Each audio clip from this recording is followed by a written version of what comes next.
Bonjour à tous, bienvenue sur Canal 22 dans l'émission du débat. Au programme aujourd'hui, focus sur l'indice de perception de la corruption. Un classement de Transparency International est publié chaque année et en 2022, l'Algérie figure à la 116e place de ce classement sur 180 pays. Elle est derrière des nations comme l'Indonésie, le Népal ou encore la Sierra Leone. Doit-on se fier à ce classement ? À quel niveau l'Algérie est touchée par la corruption aujourd'hui ? Quel type de corruption ? Pour en parler, nous sommes avec Abdelaziz Ouldali, universitaire, et Lies Djebaili, ingénieur, économiste et fondateur du collectif Algérie Droit Devant. Bonjour messieurs, merci d'être avec nous. Alors, en regardant ce classement de Transparency International, l'Algérie est un mauvais élève. C'est une ONG allemande qui utilise des estimations d'experts scientifiques, économiques, mais également des données de la Banque mondiale et du Forum économique mondial. Abdelaziz Ouldali, est-ce qu'il faut se fier à ce type de classement ? Est-ce que vous y croyez, vous, à ce classement ?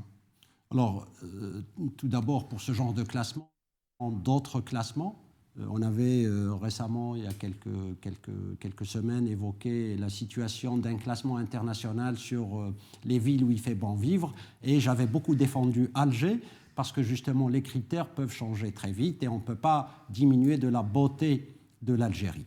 Et ce n'est pas en faveur du système que c'est dit, c'est clairement, c'est factuel, c'est pas seulement porté au cœur, parce que Alger est magnifique et le restera malgré les conditions. En revanche, quand on parle, on avait fait d'ailleurs les constats sur ce qui va de soi et n'attend pas un classement pour constater le laisser-aller, la saleté et tout le reste. En revanche, pour ce genre de classement, c'est prévisible, c'est-à-dire il n'y a même pas à être, on n'est pas étonné, on n'est pas choqué.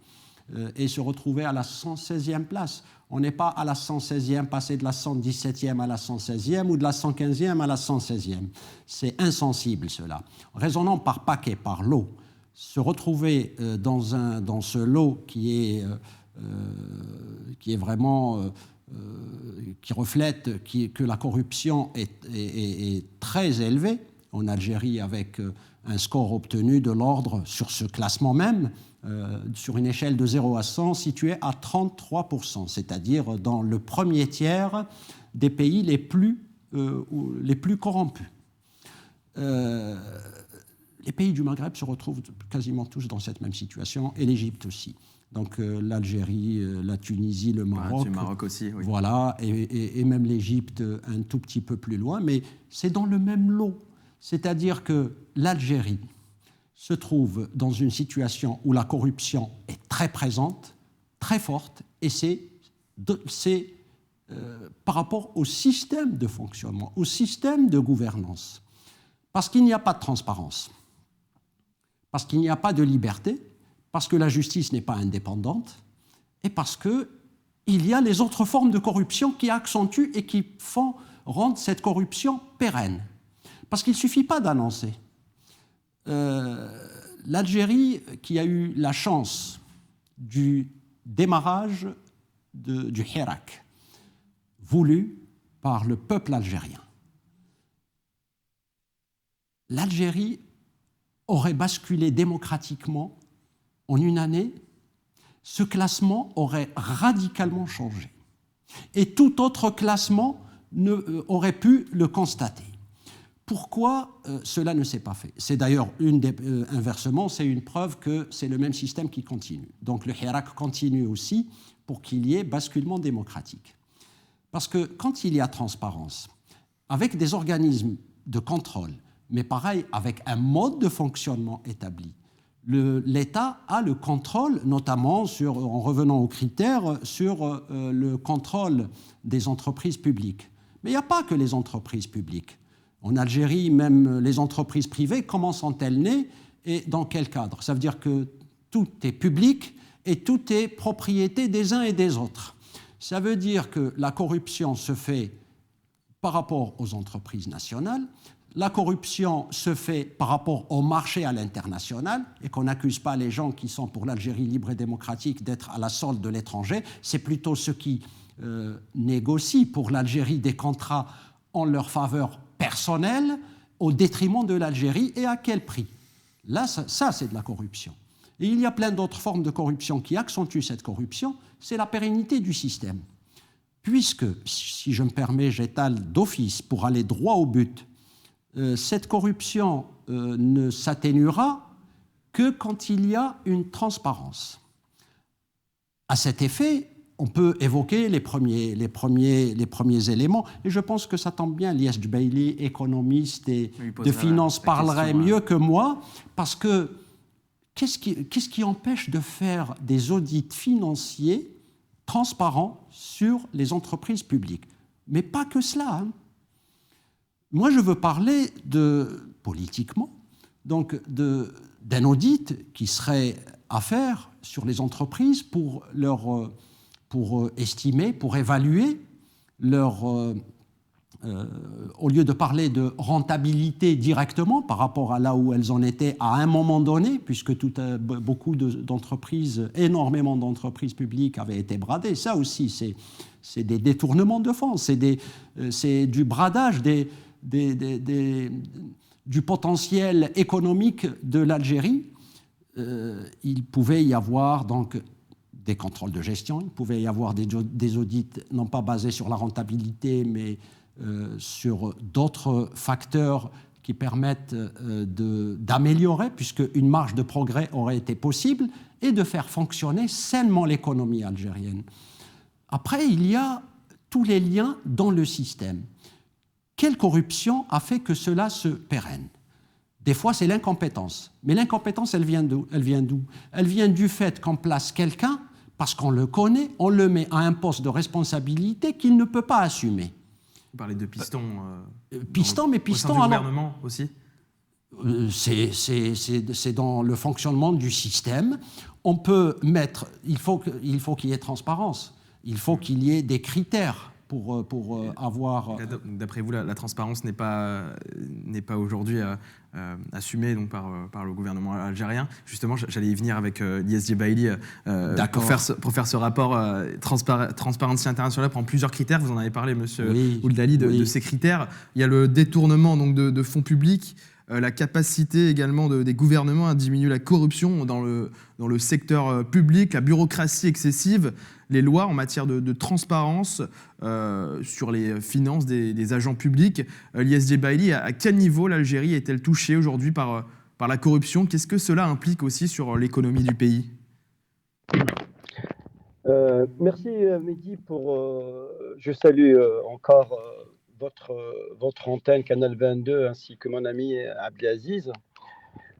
Au fait, le recul de l'Algérie de 3 places qui retrouve 117, elle marque nettement le contraste avec le discours soi-disant officiel de Tebboune qui a toujours affirmé avec force et conviction, c'est lui qui le dit, que mon cheval de bataille, ce sera mettre fin à la corruption et en quelque sorte désaliéner ou nettoyer toutes les institutions algériennes de la corruption.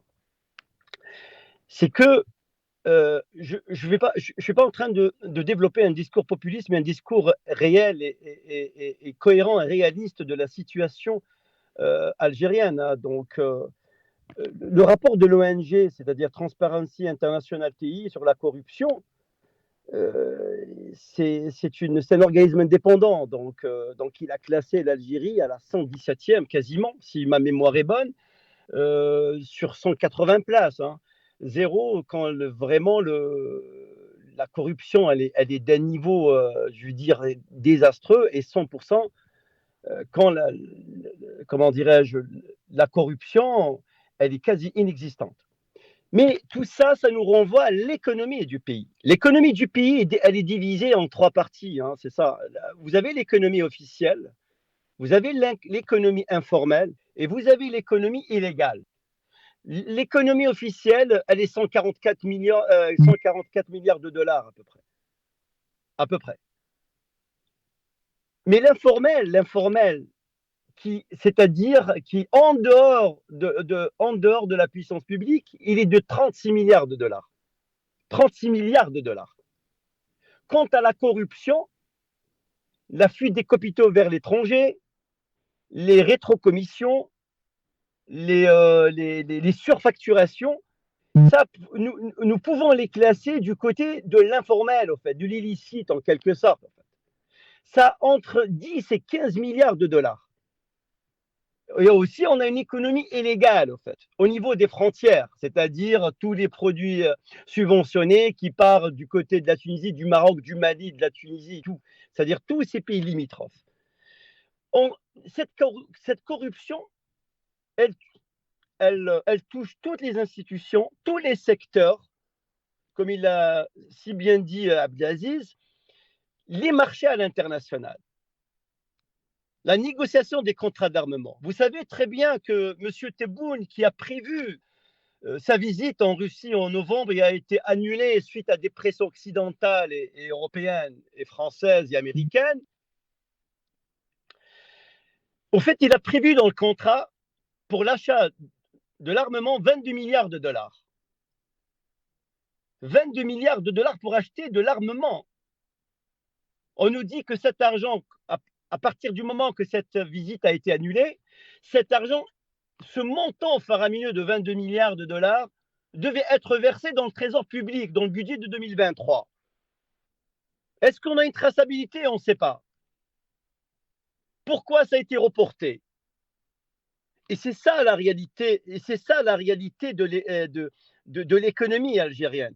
C'est-à-dire que il y a un proverbe qui dit « Dis-moi avec qui tu commerces, je te dirai si tu es corrompu ou pas. » En fait. C'est ça l'expression maintenant.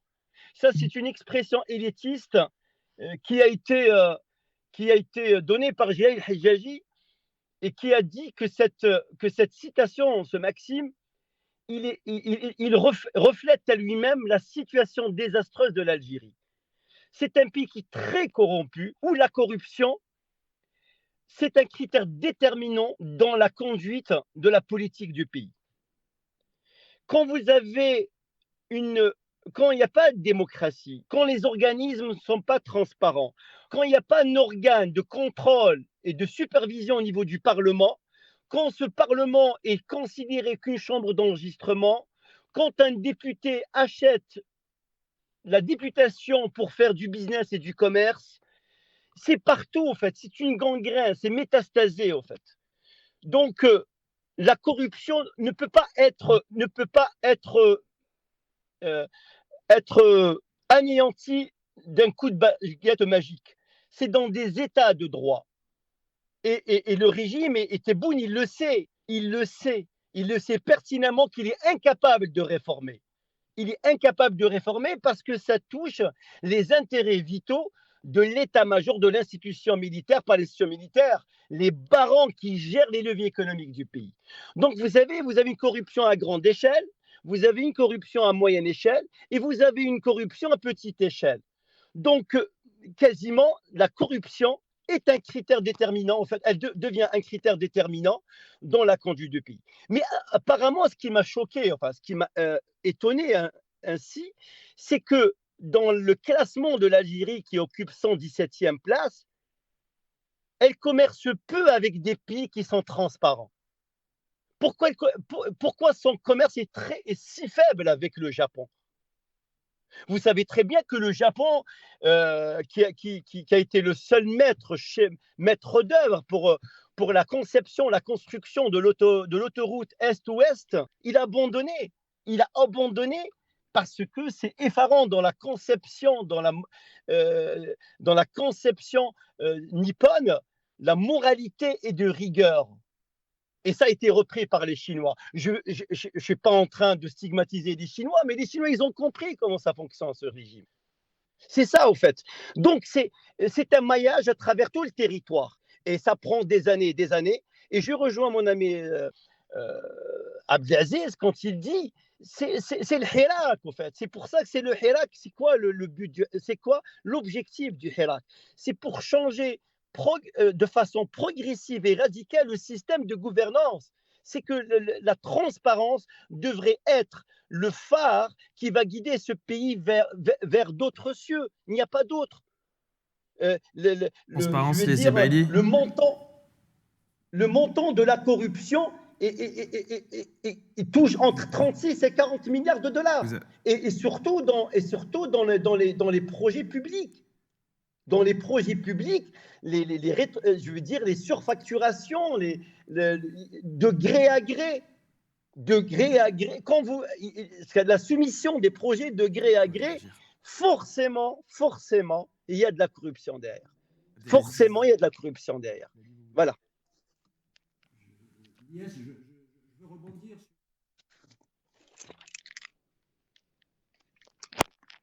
Pardon? On est dans la situation de l'occulte et de l'obscur, au point où les conflits d'intérêts, la question des conflits d'intérêts ne se pose pas. Les gens du système font ce qu'ils veulent dans ce cadre, puisqu'il n'y a pas de transparence. Donc les questions de conflits d'intérêts, nous sommes les décideurs, nous faisons ce que nous voulons.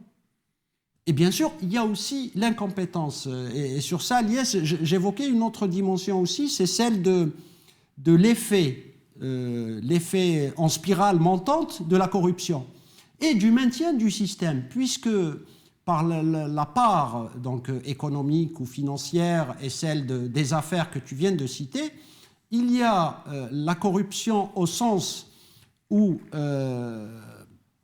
on achète en fait ce qu'on a appelé acheter la paix civile, c'est aussi le système se régénère parce que on a accordé un poste à quelqu'un qui n'a pas la compétence et on n'est pas conscient, je crois que c'est de l'inconscience que de fonctionner de cette manière, puisqu'il devient redevable, donc ça devient un allié du système et de ce mode de fonctionnement, en fait, et de la lâcheté, et puis aussi incompétent, donc celui-là, il fait ce qu'on lui dit, point final. Il n'assumera pas sa tâche, il n'a pas compétence à le faire, il est tout content d'avoir un poste, d'une part. Donc ça accentue, d'une part, ça accentue la corruption, ça permet à la corruption de continuer de se faire dans ce fonctionnement obscur, et en plus, ça régénère le système puisqu'il y a de la clientèle autour de ce système.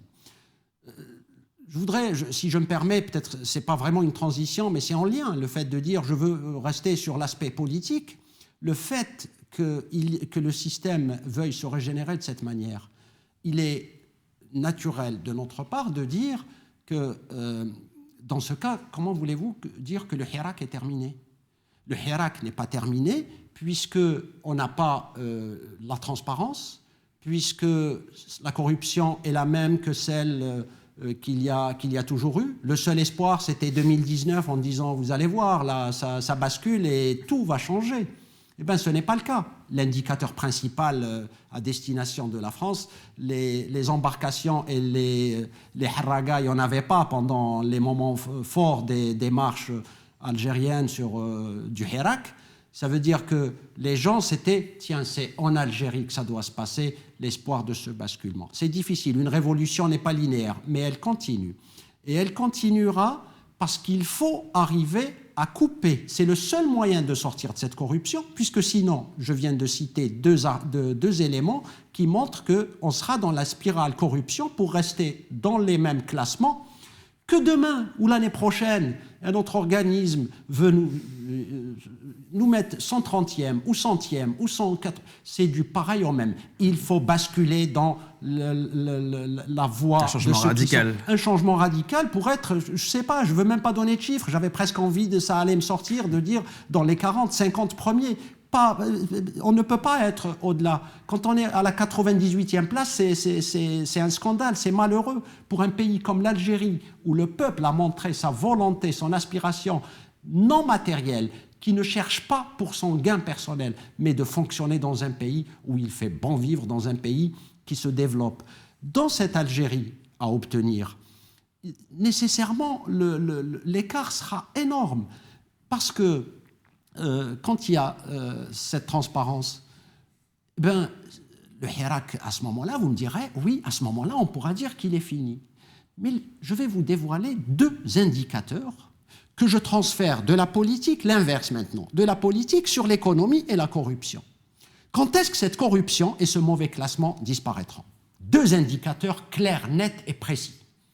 Le jour où le fonctionnaire démissionnera de tout dysfonctionnement. ne cautionnera aucun dysfonctionnement, ne fera aucun laissez-passer pour qui que ce soit, sans exception aucune. Ça veut dire le fonctionnaire qui démissionne, retenons.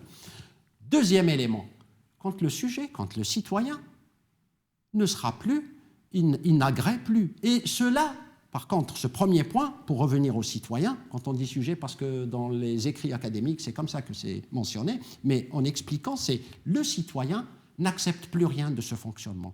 Quand est-ce sur ce point, il y a un demi-acquis? Le citoyen, les Algériens qui sont sortis dans le Hirak, Algériennes et Algériens, dans la majorité, ont dit non à ce système. Donc, ils n'ont plus fait allégeance à ce système. En revanche, ce qui se passe, là, c'est toute la coercition actuelle, c'est toute la répression actuelle, c'est la non-liberté. Et là, je vous cite, parce que tout à l'heure, il y aura, j'espère, à la fin de l'émission, donc l'affiche qui fait part de notre... Effectivement, oui. C'est important à dire, et puis c'est en lien direct avec le sujet, donc qui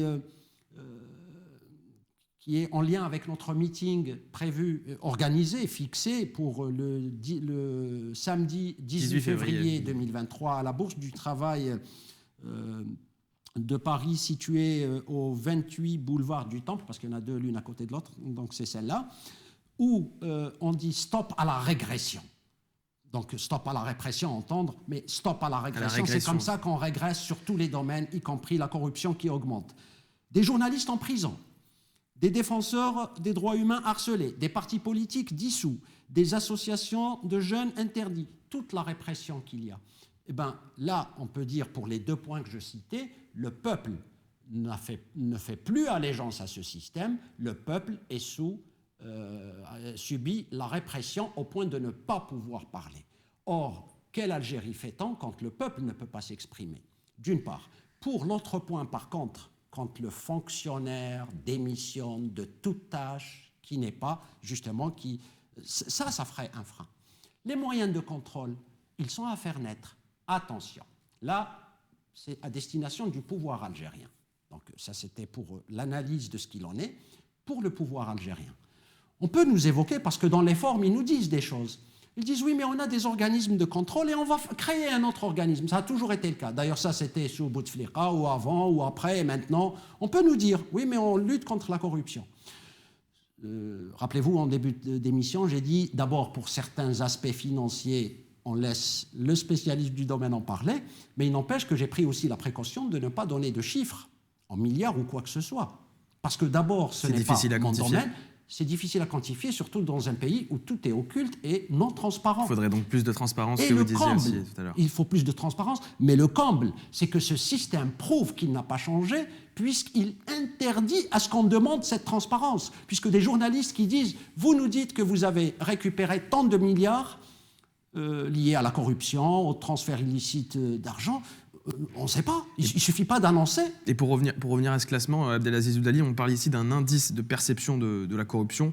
L'Algérie a obtenu donc 33 points sur 100 possibles donc dans ce classement. À titre de comparaison, le Danemark au premier rang, on le retrouve avec 90 points. À l'image de l'Algérie, 2/3 des pays examinés n'aurait même pas atteint la moitié des points. Donc l'Algérie n'est pas un cas isolé, comme vous le disiez tout à l'heure, avec le Maroc, la Tunisie, l'Égypte.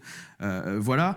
Lies Djebaili, pourquoi la nouvelle Algérie n'a pas gagné plus de points que ça et n'est pas remontée au classement plus que ça, alors qu'il y avait une volonté politique affichée il y a quelques années de récupérer l'argent de la corruption? Où en est cette affaire, Lies Djebaili?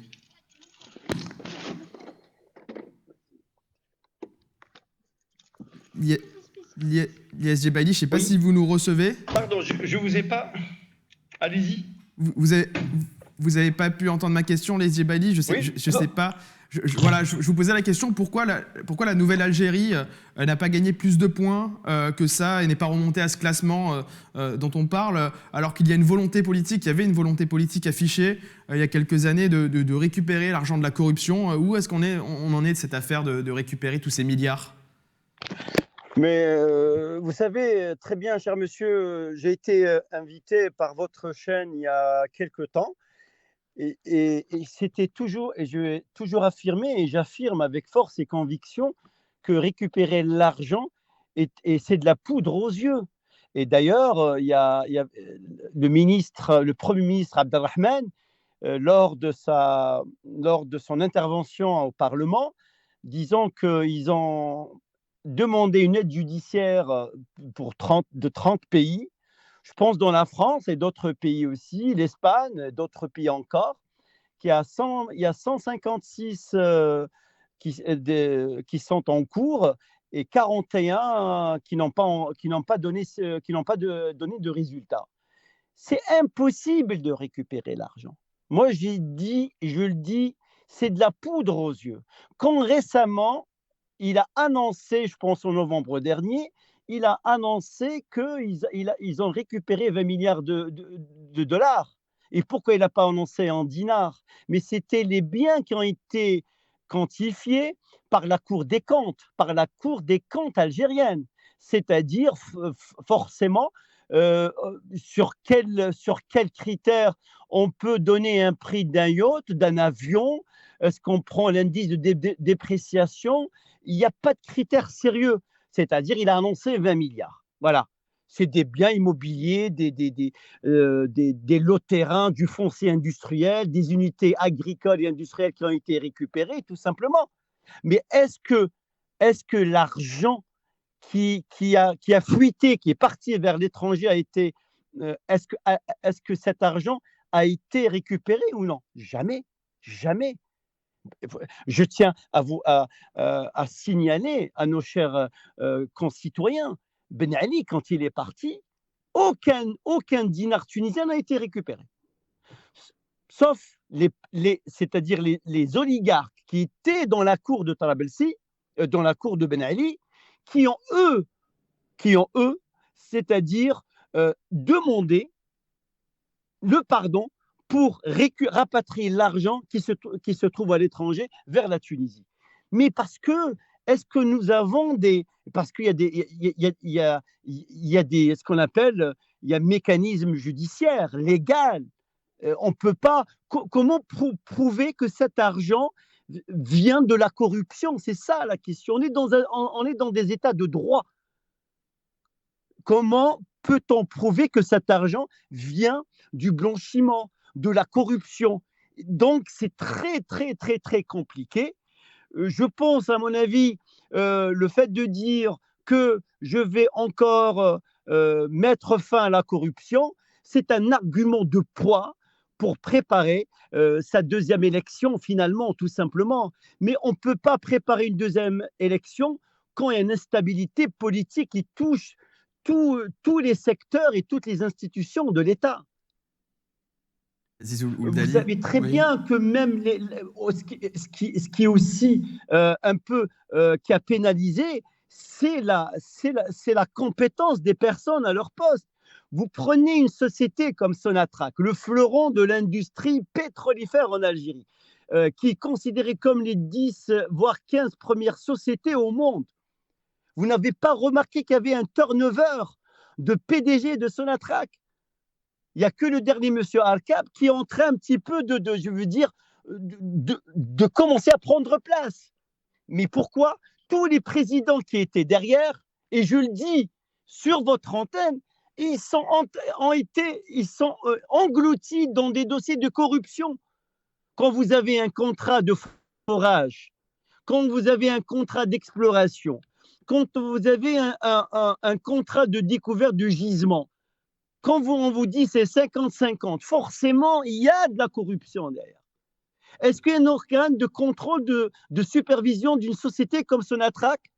Est-ce qu'il y a un contrôle de gestion corporate ou opérationnel? Est-ce qu'on fait des audits réguliers internes, bimensuels, annuels, semestriels?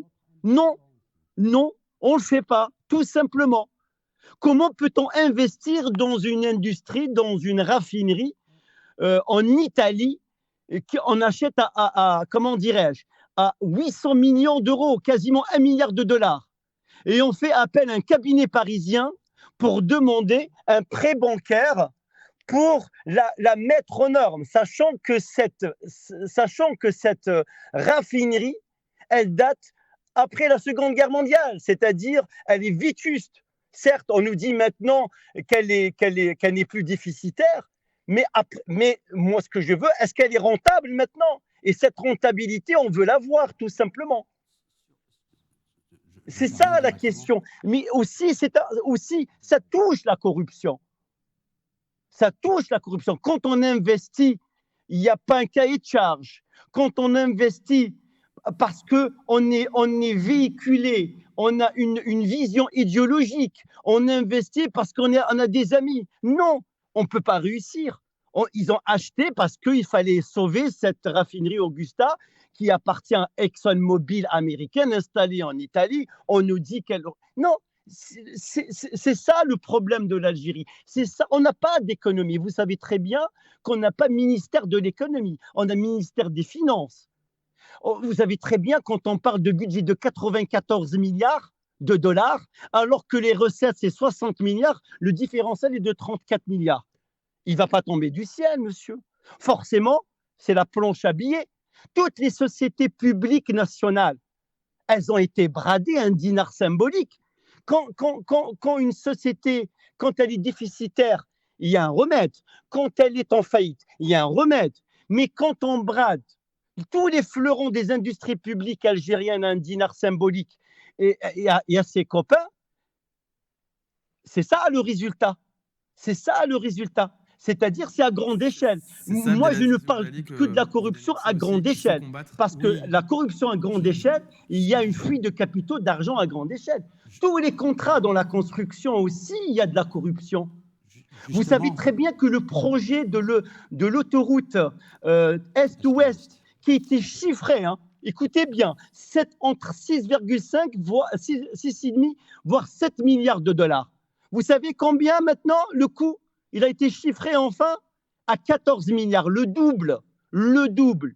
Ils ont même inventé des aléas liés aux conditions climatiques pour freiner l'avancement des travaux. C'est ça la corruption, c'est une corruption diabolique, c'est une corruption qui est comme ça, qui a été institutionnalisée, et c'est ça le malheur de ce pays. Liès, tu es très factuel et c'est très bien que tu cites tous ces exemples, mais je ne voudrais pas que ça prête à confusion pour tous qui nous écoutent. C'est que ce qu'on cite comme exemple pourrait donner l'impression que c'est comme dans tous les pays. Parce que, par exemple, dans le pays où nous nous trouvons, en France, il peut y avoir un projet et puis revu à la hausse pour son coût. Mais il faut qu'il y ait un justificatif de tout cela et il y a un suivi. En Algérie, ce n'est pas ça. C'est pas que ce ne soit pas ça le problème, c'est tous les problèmes y sont. Pour la corruption, quand on prend un pays comme c'est la Norvège, c'est le Danemark qui est en tête. Danemark en tête. Alors, ils ont un score pour bien situer pour tout le monde, à 90 sur 100. Donc, ils sont très transparents. La corruption y est très faible. Parce qu'il y a une aspiration à la corruption, si je puis dire, qu'il faut freiner chez les gens. Je suis au pouvoir, je peux être tenté par une chose, une influence parce que je suis initié et je peux favoriser un groupe. En Algérie, on n'en est pas là. Parce que si on prend le cas de la France, alors elle n'est pas la mieux placée, et je le comprends, parce qu'ici, il y a une seule chose, c'est qu'on peut critiquer, et il y a la démocratie y est, liberté d'expression et influence. Nous avons de l'influence en tant que citoyens.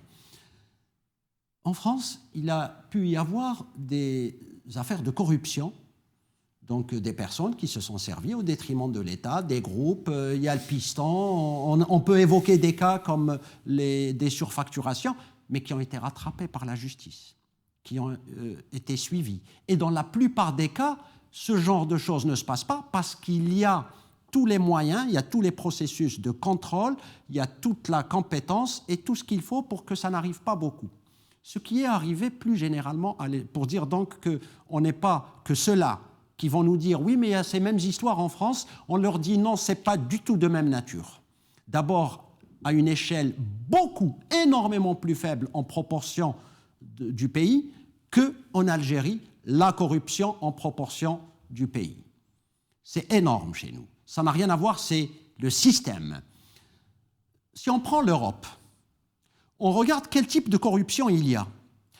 il y a à constater que sur l'Union européenne, ce qui a été pris comme étant le Qatargate, le Marocgate et que sais-je, il y aurait peut-être une Algérie-gate qui paye plus cher et qui n'est pas considéré gate, peu importe.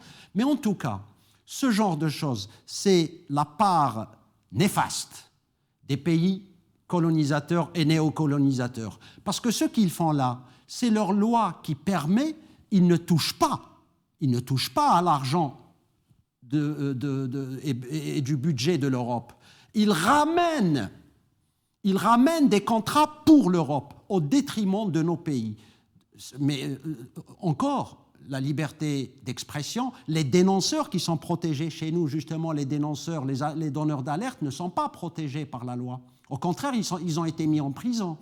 Donc, en Europe, quand bien même cette part, je dis bien néocolonialiste, qui consiste à permettre aux eurodéputés d'avoir à traiter avec des pays et d'autres du tiers-monde pour ramener des contrats vers la France, et donc un petit pot de vin pour tel député et tel autre, c'est rien du tout. Et il faut savoir, je l'ai, je crois, déjà dit, je ne sais pas si c'est sur cette chaîne ou une autre, pour dire que les députés européens n'ont pas une vue sur les recettes de l'Europe, ont une vue sur les dépenses en Europe. Ça veut dire que c'est permis de piller le tiers-monde. Ça veut dire que c'est permis, et quand c'est des choses qui ne sont pas dans la morale haute, dans la morale qui est la loi, ce que j'appelle morale haute, c'est la loi, hein, ce n'est pas ma morale personnelle. La loi qui doit s'appliquer à tous, en Europe, elle est appliquée pour eux, mais par contre, pour les pays du tiers-monde, c'est pas grave, on peut... bien sûr, ça c'est l'Europe néocolonialiste. Pour dire quoi? Pour les Algériennes et les Algériens notamment. Ce genre de fait, Elias a très bien expliqué pour ce qui est, mais sauf que chez nous, c'est tout le système, pour toutes les raisons qu'on a évoquées, mais sauf que dans ces pays, c'est justement la nécessité de la démocratie. Une corrélation à signaler, le classement. Quand on a commencé par la Norvège, le Danemark, et puis on descend. Et à un moment, des pays où la corruption tente les gens, la France, et on descend. Et puis on descend, c'est par rapport aux critères démocratiques. La corrélation est très forte. C'est du 90% aussi, la corrélation qu'il y a entre les deux aspects. À savoir liberté, démocratie, transparence qui va avec, et la position sur l'échelle de la corruption. Enfin, il faut que si je me permets un propos important qui n'a pas été beaucoup signalé, peut-être qu'il a été un peu évoqué, pour les députés. Les députés algériens. L'Assemblée nationale algérienne n'a aucun rôle. Elle est inexistante. Ils se sont occupés récemment, on en a je crois parlé il y a quelques jours, de signaler qu'il y a problème à l'université de Béjaïa qui a organisé un concours pour le doctorat en disant pourquoi ce concours est en français. Et ils se sont lancés dans l'Assemblée à discuter de cela. L'arabe, le français, non, c'est pas en français. Mais d'abord, ils font rire le monde parce que c'est faux. L'université de Béjaïa s'est montrée très professionnelle, elle les a laissés finir et elle a sorti les résultats. Donc, les soi-disant députés, je dis bien les soi-disant députés, puisqu'on n'a pas, c'est pas légitime, ils ne représentent qu'eux-mêmes, ils font partie de ceux-là qui permettent au système de dire dans la forme on a tout, mais on n'a rien. Ils se sont lancés à, je ne sais pas s'ils savent qu'ils ne légifèrent sur rien du tout, mais d'évoquer l'idée que le concours doit être en arabe et pas en français. L'université de Béjaïa a laissé faire, et qu'ils ont favorisé les gens de Béjaïa. L'université de Béjaïa, parce que les universitaires quand même, ce n'est pas les députés de l'Assemblée nationale algérienne, c'est des universitaires. On sortit les résultats, les 15 reçus, il y en a 2 de Béjaïa, il y en a de Constantine, il y en a d'autres villes, je cite toujours Constantine, ma ville, mais vous savez, c'est partout. Par contre, ils ont bien contredit ce qui a été annoncé, à savoir, le concours était organisé en arabe et en français, parce qu'en sciences sociales, je crois que beaucoup font en arabe, il y en a qui font en français, mais en tout cas, ça a été fait dans les 2 langues indifféremment. Pour dire, ces députés qui, au lieu de s'occuper de créer des polémiques et détourner l'attention des gens pour diviser, car ceux-là qui veulent nous diviser, ils peuvent maintenant aller chercher ailleurs. En Algérie, il y a 2 langues nationales et officielles. sans arrêt et personne ne me demandera de traduire. C'est une langue nationale et officielle. Quand un maire marie un couple avec un acte de mariage en Tamazight, il a tout à fait le droit et je lui tire chapeau. Parce que les deux langues nationales et officielles, il n'y a plus lieu de discuter, il y a lieu d'observer. Quant à l'université, je tire chapeau à nos collègues de Béjaïa parce qu'ils ont montré leur résilience de dire nous allons permettre à toutes les intelligences de la jeunesse algérienne, des étudiants qui ont un master et qui aspirent à aller plus loin dans le domaine, qu'ils aient ces compétences exprimées dans une langue ou dans une autre, ils ont ces compétences intrinsèques pour aller loin et porter l'Algérie haut. Donc, honte aux députés comme au système. Et au lieu de parler de la corruption, par contre, les députés pourraient parler de la corruption, pourraient parler de libérer les prisonniers. Je me permets, libérer les prisonniers, ce n'est pas de la naïveté. Libérer les prisonniers, ce n'est pas les députés qui les libèrent, mais les députés légifèrent pour, d'un coup, balayer les articles de loi liberticides. Et c'est donc le système entier que vous dénoncez, Abdelaziz Oudali. Je rappelle que vous êtes universitaire. Merci à vous. Merci également, Lies Djebaili, ingénieur économiste et fondateur du collectif Algérie Droit Devant. Vous voulez un petit dernier mot, Abdelaziz Oudali? Je suis le porte-parole aussi de LFPA. Il y a, j'ai cité un premier événement, c'est celui donc le 18 février à la Bourse du Travail rue du Temple. C'est un meeting pour les amis d'Algérie, donc contre la répression, halte à la régression. On voit l'écran. Deuxième, voilà, merci. Alors c'est cela. Voilà. Et puis, il y a un deuxième événement, c'est donc les 4 ans du Hirak. La flamme se maintient. Donc, le 19 février également. Le 19 février, parce que c'est un dimanche. Et puis, c'est bien que ce soit le 19, parce que ce soit le 17, le 19 ou le 22, pour nous, c'est l'unité du peuple algérien qui est unité certaine. Nous partons de la place de la République à 14h. Notre choix de destination, parce qu'on veut que tout soit consensuel, c'est d'enlever cette invisibilité de la diaspora algérienne, parce qu'on s'exprime, parce qu'on n'a pas le droit de ne pas s'exprimer. Quand on est algérienne, quand on est algérien, par rapport à la répression qu'il y a et par rapport à la célébration du Hirak, par rapport à la continuité du Hirak, nous allons à l'ouest parisien. Nous proposons d'aller à l'ouest parisien, nous tenons un endroit, nous défendons cela auprès de la préfecture et auprès de tous pour aller donc de République à Opéra. Vive l'Algérie libre et démocratique, à bas la répression, à bas la corruption qui disparaît quand il y aura transparence et liberté. Et vous mobilisez donc pour la transparence et le changement de système, Abdelaziz Oudali. Merci à vous. Merci également à Lies Djebaili. Je rappelle que vous êtes ingénieur économiste, fondateur du collectif Algérie Droit Devant. C'est la fin de cette émission. Merci de l'avoir suivi. Rendez-vous très vite pour un nouveau sujet. Restez avec nous sur Canal 22. Merci de votre fidélité. À très bientôt.